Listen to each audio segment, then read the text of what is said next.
Thousands of Russian civilians have fled their home in order to avoid conscription since the beginning of the war in Ukraine. Many have found refuge in neighbouring European countries, while others have travelled to the US seeking asylum. Anatolia Taktarov says he already knows where he wants to build his new life. There is many Russians in the Los Angeles. My friends Pavel and Sergey, they want to go to the New York. The migrant from Moscow is staying at a shelter in the Mexican city of Reynosa, across the border from McAllen, Texas, along with two other Russian friends. Getting to this side of the world, he says, was not easy. From Moscow through Minsk, Belarus, then Istanbul.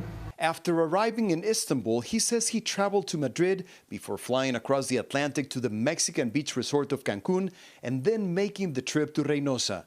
His 26-year-old friend Sergei Zustarov, who's also from Moscow, is not shy about the reason why he left his native country. I don't want to fight and kill people. I don't want to fight for terrorist Putin. At the shelter, they were joined by Pavel Fedorov, who says he left his dentistry practice in Moscow as an act of defiance against his country's leader in a war that has become a threat for everybody. For men, especially at 18 to 65, this is a soldier. No immigration, no pass, stay in Russia. Поэтому too much people in Georgia, Armenia, Mongolia.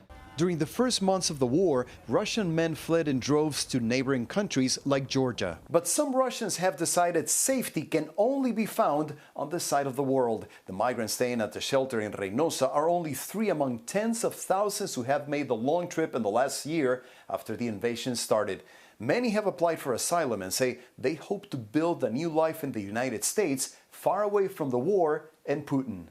According to U.S. Customs and Border Protection figures, the number of Russians who crossed the southern U.S. border last fiscal year, when the Ukraine invasion started, grew by more than 430% compared with the year before.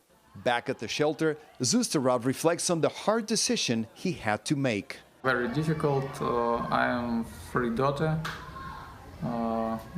young wife, very hard. He says he hopes both of them will be able to join him soon to build a new life together in New York.